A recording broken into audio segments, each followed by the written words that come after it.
Start by picturing a massive fortified vault. Okay. Actually, let's zoom out a bit.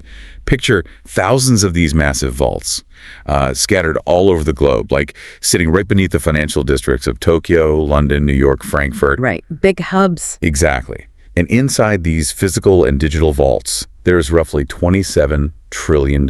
Wow. That is an unfathomable number. It really is. And the crazy part is, it's just sitting there. It isn't being invested in the market, it's not earning any meaningful interest, and it certainly isn't building new businesses. It's just entirely locked up. Completely idling in the dark. And it serves literally one single purpose, which is making sure that international bank transfers don't fail. So it's basically $27 trillion of dead weight. Yeah, exactly. Dead weight. Now, I want you to hold that staggering inefficiency in your mind and contrast it with a technological marvel. We're talking about a digital asset designed to essentially vaporize those physical vaults overnight. Right. A protocol aiming to free up, 1.5 trillion of that capital for the U.S. alone? You got it. It's a piece of architecture that settles global transactions in about 3 seconds. Yeah. And it uses less energy to do so than it takes to brew a single cup of coffee. You really do have this ultimate legacy financial bottleneck just staring down a piece of infrastructure built to completely rewire the plumbing of how global value moves. Right. The contrast in sheer efficiency is exactly why this topic is commanding so much attention right now. 100%. So welcome to this deep dive. We have a really dense, deeply informative stack of sources to unpack for you today. Oh yeah, a lot of ground to cover. For sure. We're pulling from an official SEC proposal document, technical blockchain architecture guides from OKX, a Wikipedia historical overview, and the absolute latest developer updates straight from the XRP Ledger. And our mission today is really to cut through the heavy crypto jargon, right? We want to understand the actual mechanics here. Skip the fluff. Exactly. We're going to figure out exactly what XRP is under the hood, how traditional banking is already adopting it to solve that $27 trillion problem we just talked about, and we'll look at the brand new smart contract technology being tested on the network right now. And finally, why this specific asset is suddenly being proposed as a U.S. strategic financial asset, which is just, it's wild. It really is. Okay, let's unpack this because the way this subject connects high finance with bleeding-edge technology is just a perfect case study in how systems evolve. Absolutely. But before we can understand how this tech might unlock trillions of dollars for the global economy, we have to understand the foundational layer. Right, because XRP operates so fundamentally differently from, the cryptocurrency everyone knows, which is Bitcoin. Right. So to really grasp the mechanics, we have to look back at its origins in 2012. Yeah, so it was created by 3 software engineers, David Schwartz, Jed McCaleb, and Arthur Brito. And right out of the gate, they made a structural decision that completely separated it from the philosophy of Bitcoin. They pre-mined the entire supply. Exactly. 100 billion tokens were created at the moment of inception. No more will ever be minted. Which means they completely eliminated the concept of mining from the ecosystem, right? Right. There are no massive warehouses full of server farms competing to solve complex math puzzles just to unlock new coins. Nope, none of that. Bitcoin uses a proof-of-work consensus mechanism. Ethereum, after its big upgrade, uses proof of stake. Right. The XRP Ledger deliberately uses neither. It relies on what's called a unique node list, or a UNL. UNL, okay. Yeah, which is basically a network of trusted validators. I always try to visualize these networks to make sense of them.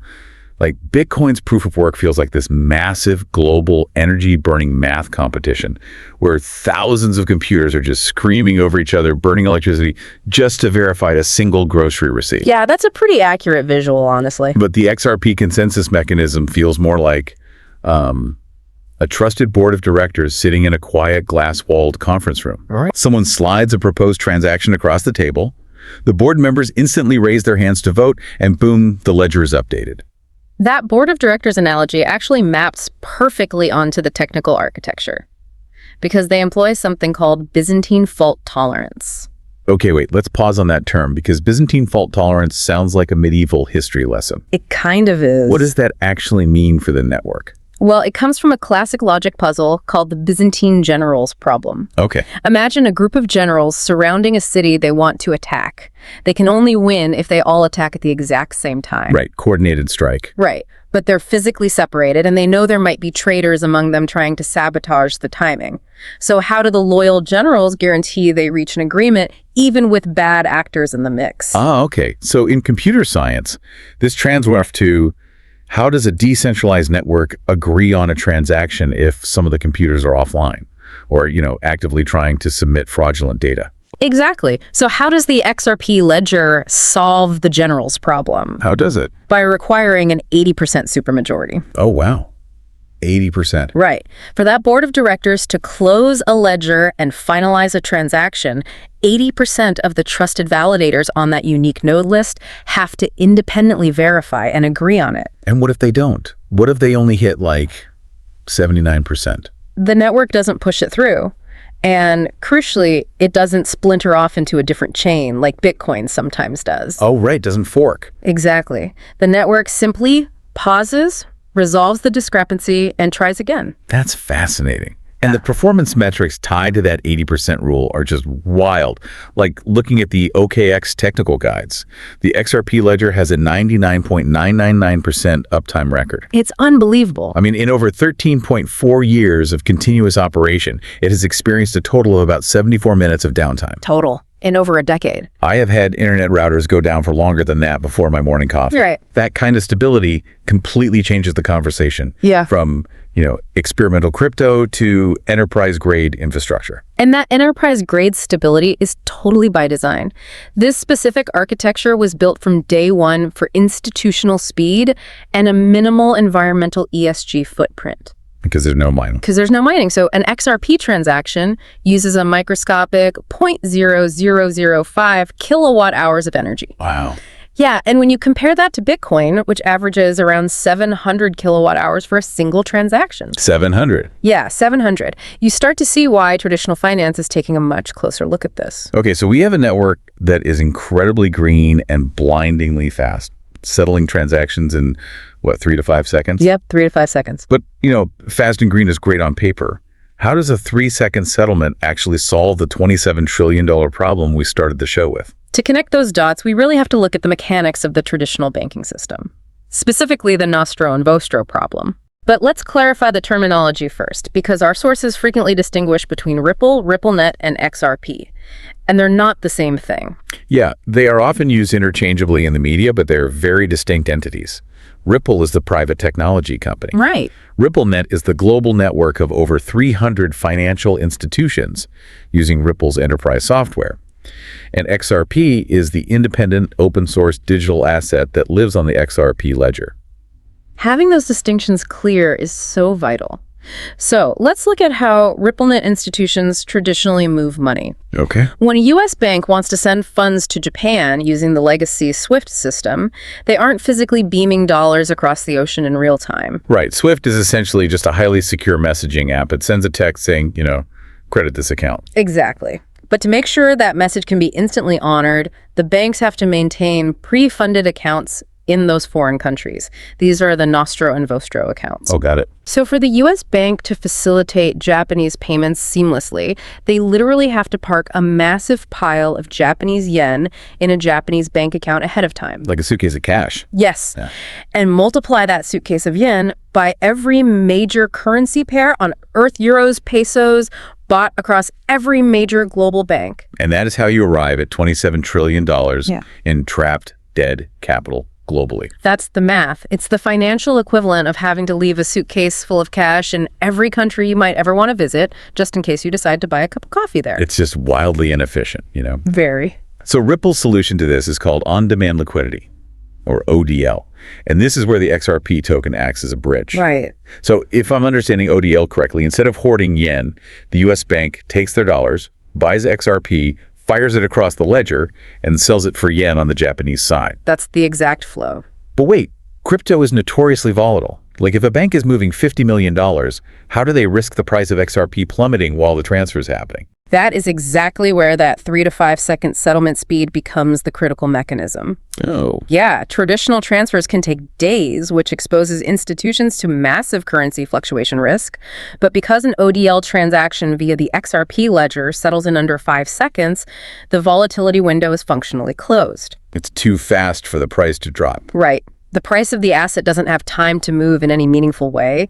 The conversion from dollars to XRP to yen happens nearly instantaneously. So no pre-funded suitcases of cash required. None. The capital is freed up immediately. And we are seeing real-world adoption of this mechanic in our source stack. Like SBI Holdings in Japan is actively using ODL to expand their remittance corridors to the Philippines, Vietnam, and Indonesia. Right.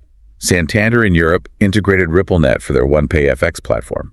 And Travelex Bank in Brazil is fully utilizing XRP for cross-border settlements. Yep. The data shows 30 SWIFT-connected banks already overlap with Ripple's ecosystem. And we're also seeing the regulatory guardrails forming around this infrastructure. Like in December 2025, the OCC conditionally approved the Ripple National Trust Bank. Oh, which gives them dual federal and state oversight to launch their RLUSD stablecoin, right? Exactly. And a stablecoin being a digital token permanently pegged to the value of the US dollar.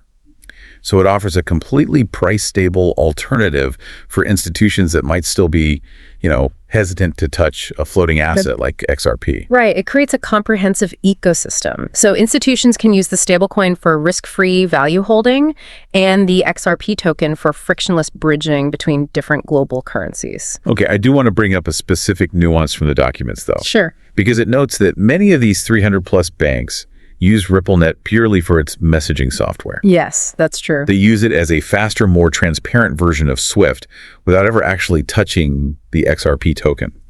So if a major bank can just use the software to speed up their communications, why would they take the leap to actually utilizing the cryptocurrency part? That raises a really important question, and it's the exact hurdle the banking industry is navigating right now. Right. Because the messaging software alone is a massive upgrade over SWIFT. But a faster text message doesn't teleport the suitcase of cash. Ah, I see. Messaging alone does absolutely nothing to eliminate the need for those Nostro accounts. If a bank doesn't utilize the XRP token via ODL, their capital remains trapped in those foreign vaults. So capital efficiency is the ultimate end game for these institutions. Exactly. Faster communication is a nice operational upgrade, but freeing up billions in trapped liquidity, that fundamentally changes a bank's balance sheet. Wow. So we've established that the network is successfully courting institutional banks for moving money from point A to point B. Yes. But Wall Street doesn't just send plain cash, right? Right. They trade incredibly complex financial instruments. Yeah. If they are bringing that volume to the ledger, the network has to evolve to handle it. And that evolution is happening right now. Yeah. They're introducing the multi-purpose token, or MPT, standard. And this was designed from the ground up specifically for institutional-grade finance. Our developer updates really emphasize this pivot. Dennis Angel, who is a software engineer deep in this ecosystem, recently shared that Layer 1 smart contracts are now live on the AlphaNet testing environment. Right. They are merging native XRP Ledger features with EVM-style contracts and targeting Q1 2026 for the rollout of smart escrows. So let's break down that EVM-style phrasing, because that is a massive development. Yeah, please. EVM stands for Ethereum Virtual Machine. Think of it like the universal operating system for the crypto world. Kind of like how Android or iOS operates for smartphones. Right, the base layer. Yeah. So by making the XRP Ledger compatible with the EVM, developers who have spent years building applications on Ethereum don't have to learn a completely new proprietary coding language. They can just port it over. Exactly. They can easily migrate their existing decentralized apps over to the XRP ecosystem to take advantage of the speed and low fees. But historically, building complex financial instruments on a blockchain, like a tokenized corporate bond, or a fractionalized real estate asset, or a money market fund, it required writing custom smart contracts from scratch. It did. And custom code is notoriously risky. I mean, we have all seen the headlines about decentralized finance protocols getting drained for tens of millions of dollars because a developer made like a tiny typo in a bespoke smart contract. Oh, constantly. And the MPT standard addresses that exact vulnerability by embedding the capabilities directly into the protocol layer. So no more bespoke code. Exactly. Instead of writing a separate risky application that sits on top of the blockchain, the MPT uses built-in financial Legos. I like that phrase, financial Legos. Right. It's the difference between taping an aftermarket padlock onto a wooden door versus the door being manufactured at the factory with a biometric vault mechanism forged directly into the steel. And the technical capabilities forged into that steel are pretty extensive, according to the sources. The MPT allows institutions to issue tokens with rich metadata attached. They can enforce know your customer and anti-money laundering authorizations directly at the ledger level, charge automated transfer fees, and crucially, it gives the issuer built-in freeze and clawback capabilities. Yes, freeze and clawback. Okay, I have to push back on this philosophically. Go for it. Because the ability for an issuer to simply freeze an asset in my wallet or claw back tokens against my will, doesn't that entirely defeat the original ethos of cryptocurrency? I mean, yes. The whole premise of blockchain was supposed to be decentralized, permissionless, unstoppable money that no central authority could tamper with. It is a profound contradiction to the early cypherpunk ethos of crypto, for sure. Right. Where anonymity and absolute user control were paramount. Yeah. But when we look at the reality of institutional adoption, it makes perfect sense. The ability to freeze or claw back an asset is the exact legal requirement for Wall Street to participate in this space. Because you simply cannot tokenize a highly regulated corporate bond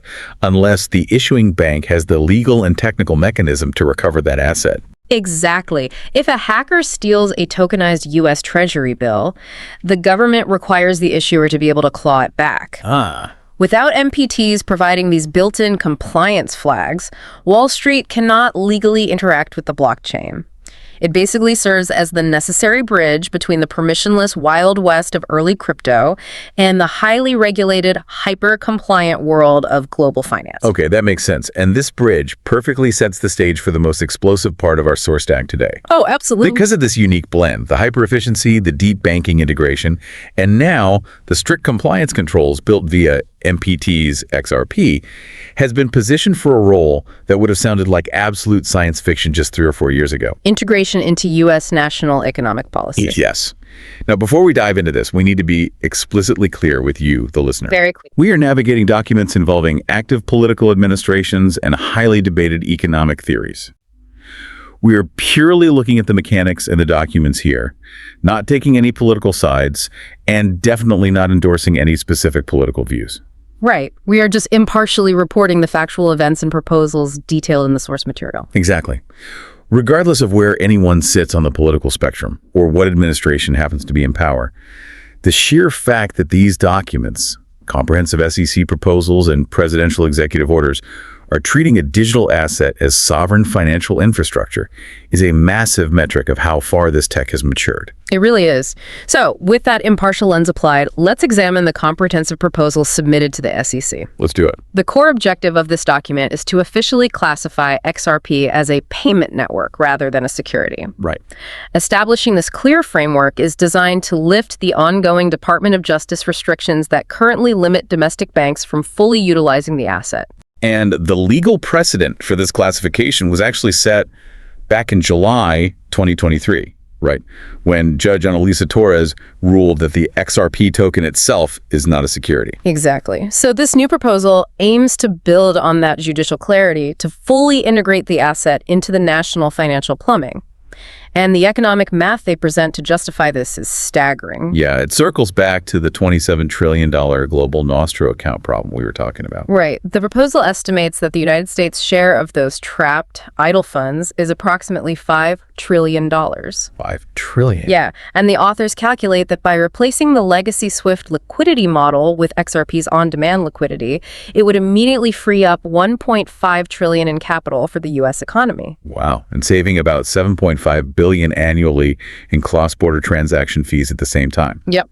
But the proposal doesn't suggest just, freeing up that $1.5 trillion and handing it back to the commercial banks to pad their balance sheets. No, it introduces a highly controversial, multi-layered crypto strategy. Right. They suggest taking that newly freed capital and using it to purchase 25 million Bitcoin, establishing a U.S. national Bitcoin reserve. It is an incredibly aggressive economic pivot. Seriously. The strategy relies on utilizing the unparalleled speed and efficiency of XRP to unlock dormant liquidity, and then parking that newly realized wealth into the recognized digital gold of Bitcoin for long-term sovereign value storage.